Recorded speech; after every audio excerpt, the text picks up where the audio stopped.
Something you're praying for, a vision that you have for yourself, something that you already tried to do, but you need big help, right? I had a situation like that some years ago where I tried it on my own and it didn't work out for me. And I was desperate. I was like, man, all I could do was pray. All I could do was pray about it. And just like I'm talking right now audibly, it's like I heard it in my spirit. It was like, act as if it's already yours. When I tell you, that's a game changer in life, when you act as if something's already yours. That's showing confidence and faith, like no doubt in the chef, right? The Most High, I like to call him the chef. You go to a restaurant, like I say, the chef, it might be taking a little longer. Other people get their order before you, but there was a situation I had about, a couple years ago. And when I tried it on my own, it didn't work out. But this particular situation, this prayer, when I had to wait for it, it took me 18 months. We talk about a test of patience. But along the way, they had little breakthroughs. These were the appetizers, the hors d'oeuvres that was sent to my table. And it's all about gratitude, because I could look at those little gifts and I could be like, this ain't what I need. And you can forfeit the gift based off how you respond to these little victories. That's what it is. Some people look at it like it ain't enough. I remember the first little victory that I got.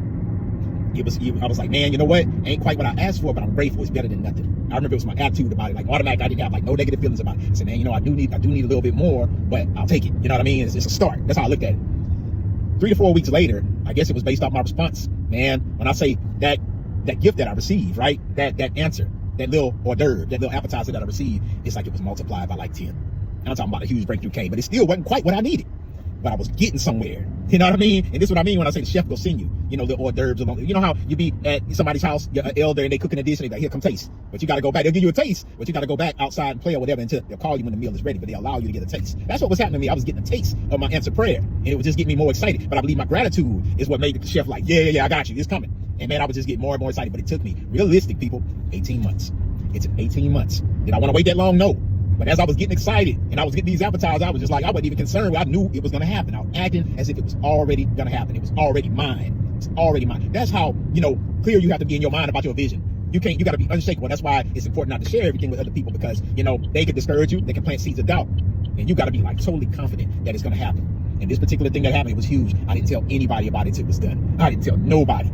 But it can happen for you. Like imagine a kid, that privileged kid, right? In this Christmas season, and their parents be like, give me your list. And this kid privileged enough to have multiple gifts, right? And they put up the Christmas tree, and those gifts sit under that tree for about 3-4 weeks, right? They know they can't touch the Christmas. The kid excited. And there's various gifts, and the parent be like, here, open this one first. It's a smaller gift, right? The kid got his eyes on something else, and then they open up that gift, and then like a spoiled brat, this ain't what I want. And they got some parents that'll teach a lesson in that situation. They have some that'll blow it off, be like, oh, but they have some that'll be like, you know what, you ungrateful, you ain't getting none of it. And that's exactly how the chef could be if you respond negative to these small miracles that's happening for you. It's all about your perception and how you react to situations. I was grateful for those little victories. Don't get your gift snatched from you by how you respond for the little gifts, and giving you something to sustain you until the big gift arrives. Enjoy the appetizers.